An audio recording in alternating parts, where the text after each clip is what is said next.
Chapitre 1. Un trousseau de 4 clés. Dans ma quête de paix, de joie et de liberté, j'ai fait l'apprentissage de plusieurs approches. Quand je me penche sur ce parcours, je suis reconnaissante et émerveillée par sa justesse. Au fil des années, s'est constitué un trousseau de clés, m'ouvrant à une meilleure connaissance de moi-même et au soutien de la libération de ce qui était limité et bridé en moi. On parle habituellement de développement personnel, mais l'expression qui représente le mieux ce dont je fais l'expérience, c'est déploiement personnel. Tout est là, disponible pleinement, mais fermé, replié, comprimé, écrasé, caché, enfoui, sous l'effet de mémoire et de croyances limitantes. Cela se déploie progressivement, jour après jour, parfois de façon spectaculaire, parfois très lentement. Ma réalité extérieure a changé également, comme si petit à petit certains scénarios de vie devenaient caducs. Ma vie est de plus en plus joyeuse, fluide et aimante. Je suis 100% responsable de mon bout de la relation. Première clé. Ma quête de liberté intérieure a commencé de façon consciente avec Jacques Salomé. La lecture de ses livres, quelques stages, m'ont aidé à comprendre les enjeux relationnels et à mieux prendre soin de moi. J'ai fait de mon mieux pour apprendre à appliquer. Occupe-toi de ton bout de la relation, tu es 100% responsable de ce qui se passe de ce côté-là. Je prenais enfin conscience que je n'avais pas à résoudre les problèmes que je croyais voir chez les autres, mais à prendre la responsabilité de ce qui se passait en moi. Pour autant, même si j'arrivais à le voir, je ne savais pas toujours comment m'en libérer. Mon vieux réflexe de sauveur reprenait le dessus. Je m'occupais souvent de l'autre bout de la relation, ou me laissais piéger en me disant que j'étais coupable de tout ce qui ne fonctionnait pas. Deuxième clé, ma perception du monde et de moi-même se fait à travers le filtre de mes croyances. En formation PNL, programmation neurolinguistique, j'ai découvert la notion de croyance personnelle. Ce que je vis en est le reflet. Je vois ce que je crois.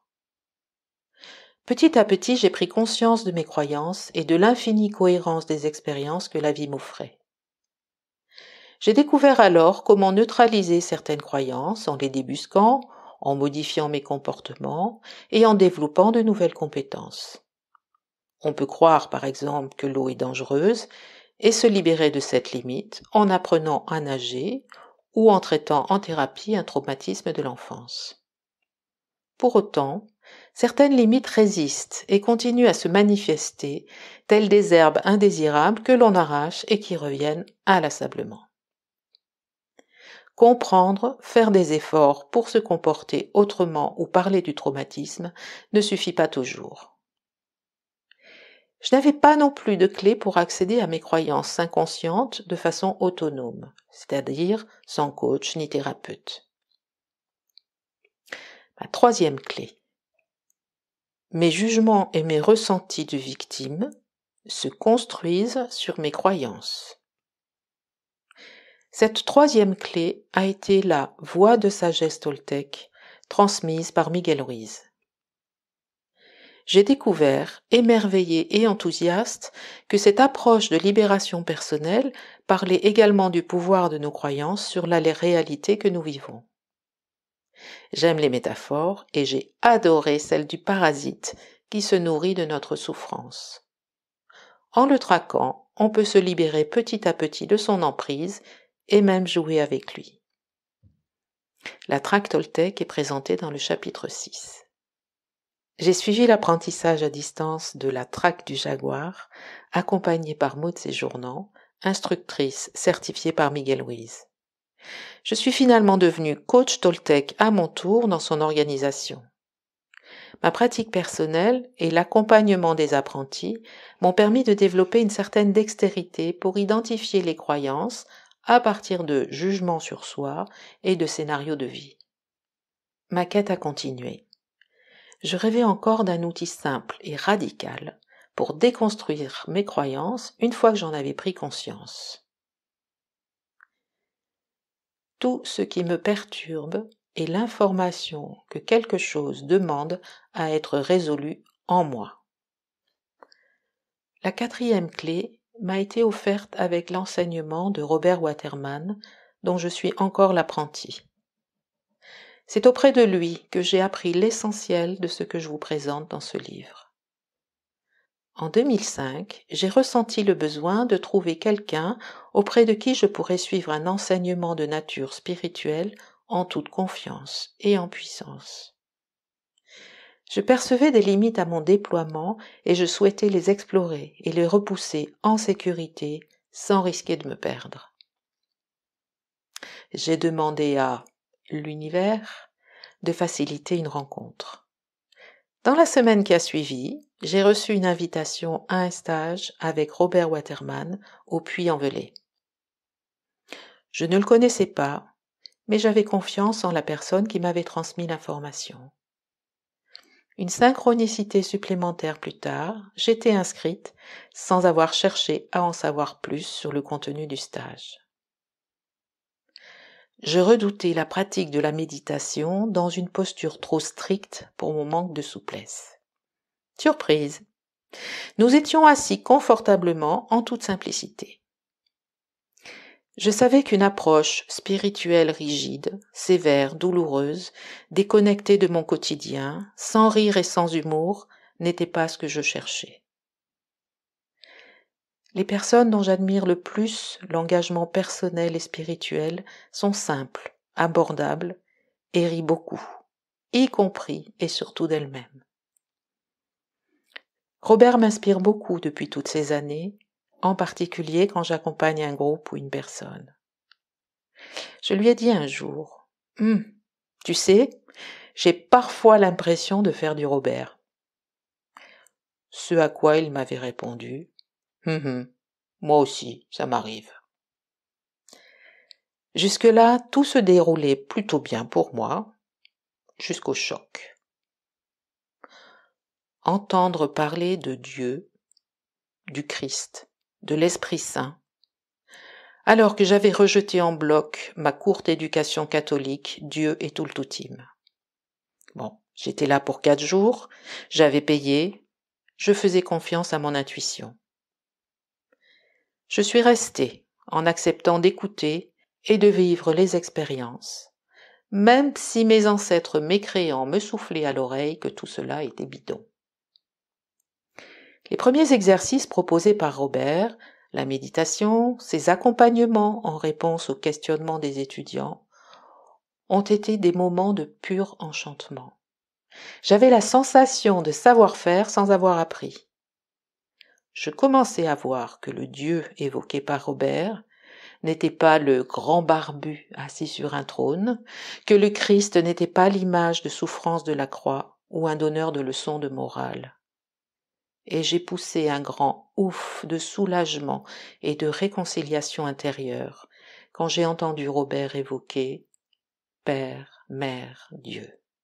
Enfin, il me semblait que je retrouvais une très ancienne famille et mes racines chrétiennes débarrassées de tout dogme religieux. Quelque chose en moi s'est apaisé soudainement. Et j'ai explosé de joie quand je l'ai entendu dire ce que je me suis approprié. Je n'ai rien à vous apprendre. Je suis là pour vous aider à retrouver la mémoire. Quand j'ai commencé à vivre l'expérience du pardon de soi et de Ho'oponopono lors des séminaires École des mystères, j'ai été profondément touchée.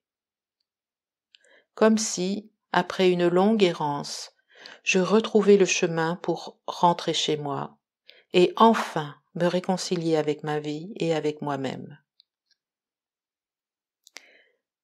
Une partie de moi, désespérée, mais je ne le savais pas encore, cherchait d'autres voies que celles de la culpabilité, la chasse au bouc émissaire, la lutte, la guerre, la peur, la souffrance.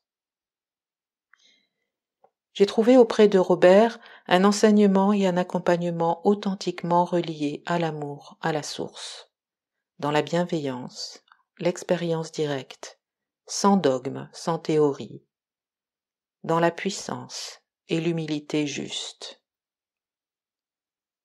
J'ai appris à faire mon boulot, c'est-à-dire prendre conscience de ce qui me perturbe, en prendre la responsabilité du point de vue du soi supérieur, j'en parle dans le chapitre suivant, écouter ce qui résonne en moi, libérer avec le pardon de soi. C'est également avec lui que j'ai découvert la pratique de Ho'oponopono, approfondie ensuite avec Carey Thorne. Nous avons le choix, considérer les choses comme séparées de nous ou considérer tout comme précieux et divin, à notre service, pour notre plus grand bien. Voilà ce que nous disait Robert. J'avais enfin trouvé l'éponge qui permet d'effacer les ardoises de croyance au fur et à mesure, le pardon de soi. Je n'avais rien d'autre à faire que de persévérer sur la voie de l'attention quotidienne à mes émotions et au jugement négatif à mon propos, en arrêtant de les voir comme des problèmes, mais en les considérant comme des informations précieuses. Avec Ho'oponopono, j'avais trouvé une clé pour sortir de l'impuissance dans toutes les situations qui me perturbaient et effacer progressivement les mémoires qui en étaient le reflet. En choisissant de manifester une posture de coopération active avec l'amour et la source, en liberté, j'apprenais une nouvelle façon vivante et vibrante d'œuvrer en équipe pour ce que je nomme le plus grand bien. Ma pratique au quotidien se fonde pour l'essentiel sur un changement de posture radical, le grand retournement, le pardon de soi et la coopération avec l'amour, selon l'enseignement de Robert Waterman, la pratique de Ho'oponopono, transmise par Robert Waterman et Carey Thorne, la traque du parasite de la voie de sagesse Toltec.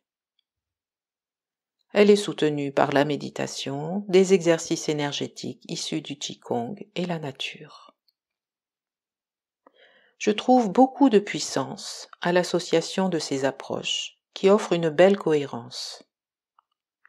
Comme je l'ai fait avec ces enseignements, vous piocherez peut-être dans les ingrédients que je vais vous proposer tout au long de cet ouvrage pour agrémenter votre propre cuisine.